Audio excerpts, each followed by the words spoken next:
So it used to be back in the good old days, Instant Pot had one model, maybe a few sizes of one model, and then every time they came out with a new product, it was an improvement on the original. But now Instant Pot has gone crazy. They have been releasing models all over the place, all different kinds, different ones for different stores, and they all seem to have a little bit different features, and so it's really hard to know what is the best model and what model should you buy. With the recent release of the Duo Evo Plus, I've had quite a few people ask me what the difference is between that model and the Instant Pot Max, which came out last year. Because a lot of people are looking for the top of the line Instant Pot, and it's really hard to know which one's better. And the short answer to that is neither are better in my opinion. They're just very different. So I wanted to go ahead and highlight the differences so that you can be better informed and better able to decide which one would work best for you.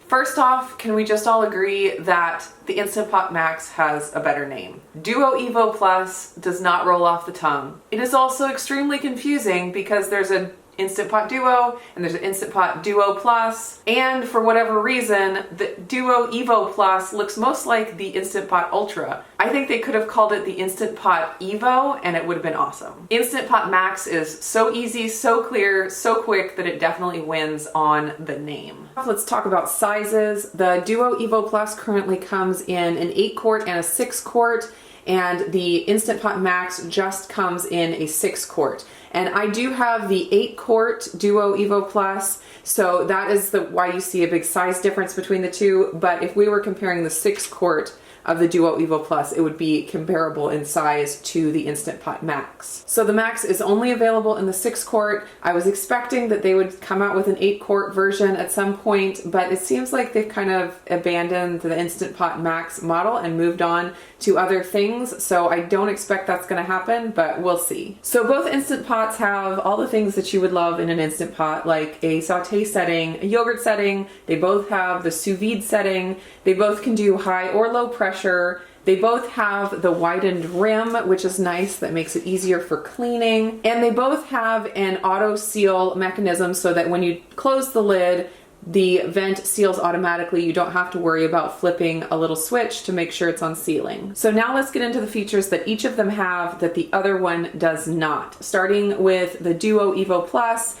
The biggest bonus on the Duo Evo Plus model is the inner pot with the handles. The handles of the inner pot keep it in place and allow it to not spin while you're cooking. It's easy to lift out with the handles when it's hot. You don't have to worry about using hot pads at all. Also, the inner pot works on the stove.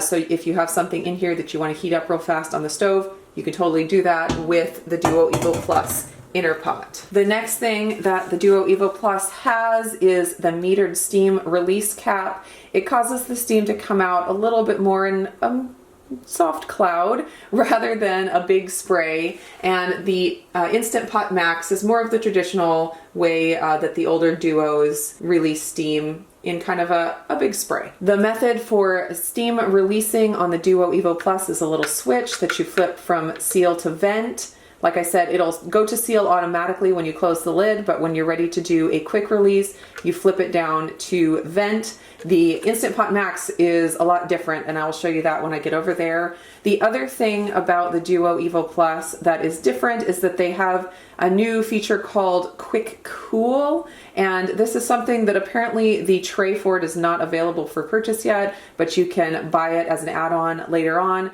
You take this cover off, and there's a tray here that you can put on here. So you buy an extra tray, you put it on here, and you fill the tray with ice, and it allows the pressure to come down faster. So that is another new feature of the Duo Evo Plus that is quite unique. I'm not really going to talk about the different preset cook times because really those are just times. It doesn't cook any differently when you choose to cook poultry versus cooking stew or broth. And so I find it not very practical to even use those, and I'm not really using it as a point of comparison. So as far as the saute setting on the Instant Pot Duo Evo Plus, you can do a low heat a high heat and then a custom, and then with that you can choose a custom level of heat all the way up to 6. With the Instant Pot Max, it's a little bit different. You would hit saute, and then down here you have the temperature, so you can do a low or a high, or you can do custom, and for custom you can actually pick the exact temperature that you want it at.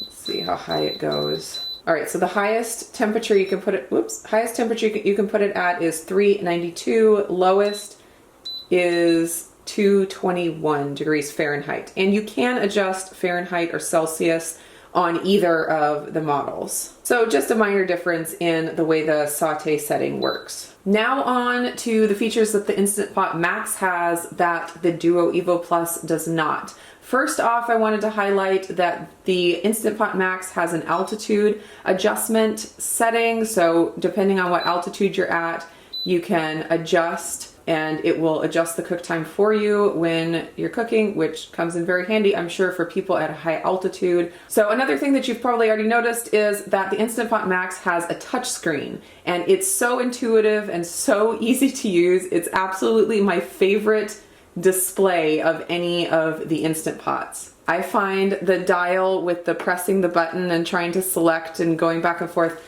to be quite obnoxious, actually. I did not like the Instant Pot Ultra. It's just not a fan of that control, but the touch screen of the Max was super, super nice. There is the concern, I suppose, that with a touch screen it could wear out faster and break easier than regular buttons, but I have not noticed that to be an issue for me. My Max has been working well. I got it probably a year ago. Next thing that the Instant Pot Max has is some cool venting options, and it has a completely automated vent so that you can set it to start venting automatically as soon as the cook time is done. And that is not a feature that they brought into any other models. So when you're pressure cooking, you have the venting down here, and there's 3 different options. There's don't automatically vent, and that would be a natural pressure release. And then if you tap here, it goes to a pulse release, and that is where it just releases a puff of steam every couple of seconds. And so it's not as extreme as a full pressure release, a quick pressure release, but it does make the pressure release faster naturally, more naturally. So you can set it to automatically start releasing just little bits of pressure until all the pressure is released, or you can set it to quick release the pressure as soon as the cooking is done. When the cooking is done, it does a little spray of steam to kind of give you a little warning, and then it starts releasing all the pressure. So as far as the touch screen, you can see the keep warm mode here. Right now it's set to go to keep warm mode after the cook time is finished, but if you tap that, it goes to no keep warm mode after the cook time is finished. It just stops. And then you can adjust the pressure by tapping the pressure setting, and I'll talk about the max pressure setting in a second. One more little thing that the Instant Pot Max has is a clock. All right, now on to the different pressure settings. On the Duo Evo Plus and on the regular Duo, they have a low and a high pressure. The Instant Pot Max is the first one that has an even higher pressure setting. So it has the max pressure setting, and that's here. So you can toggle between low, high, and max. And max is 15 PSI, and that is similar to what a stovetop pressure cooker would be. So if you have a lot of stovetop pressure cooker recipes, you can use the same cook times and stuff with the max pressure setting. Now here's the issue that I found with the max pressure setting. It takes a very long time to come all the way up to pressure. And that makes sense that it would take a little bit longer because it is coming up to a higher pressure. But it took so long to come up to pressure when you use the max setting that it pretty much negated any time saving that you get from cooking at a higher PSI. So you should be able to reduce cook time by a certain amount, maybe 10 or 20%, versus cooking on high pressure, but it took so long to come up to pressure that in the end you barely saved any time at all. So I love the idea of the max pressure setting and to be able to cook things even faster, but practically it didn't really do a lot for me. Okay, now on to the canning button. This is something that the Duo Evo Plus definitely does not have. And this canning button causes so much trouble because the Instant Pot company has not gone through all of the tests necessary to get this approved by the USDA as a canning device, a pressure canning device. In the material on the Instant Pot Max, it says things like, in line to be the first approved canner or pressure canner, home pressure canner by the USDA or something like that. And so it has not been approved yet. And the last I heard, they were in the process of getting it approved, but then I have not heard anything since then. So it may not, maybe it didn't get approved, maybe it's just not moving forward for whatever reason. Maybe Instant Pot has abandoned that idea and they're just not spending time on it. I don't know. So with the canning setting, I use it for canning high acid foods like jams and jellies. I do not use it for canning low acid foods because there's a lot more risk of botulism with those and it's a lot more dangerous, and you really want to make sure you have a USDA approved pressure canner if you're going to do anything like that. As far as high acid foods, it's very difficult to consume any high acid foods that have gone bad and that are going to make you sick, just because it's really obvious and it's going to smell bad and you're not going to want to eat it, and so it's easy to notice if it has gone bad. So I'm totally comfortable doing high acid foods in here, and I have done that. I have a video on that I will link up in the cards, but I would not recommend using it for low acid pressure canning until the Instant Pot comes out and says that it has been officially approved by the USDA. Another little thing that the Instant Pot Max has that the Duo Evo Plus does not have is something called NutriBoost technology, and this is basically on a couple of settings. I believe the rice setting and maybe one other one, maybe the soup setting, I forget. It will release steam periodically throughout the cooking time, and what that does is it kind of stirs up the food inside the pot. It kind of makes it boil and move everything around, and apparently that's good for some reason.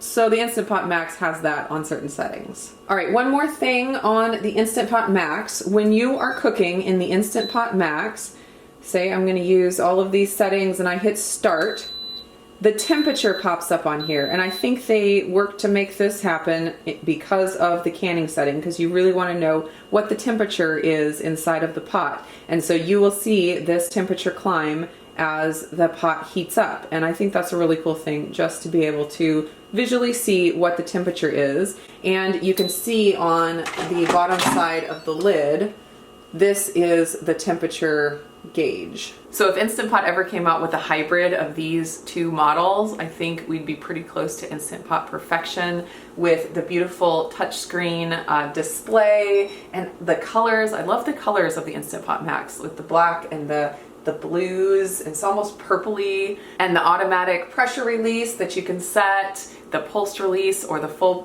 quick release, along with the inner pot of the Duo Evo Plus with the handles.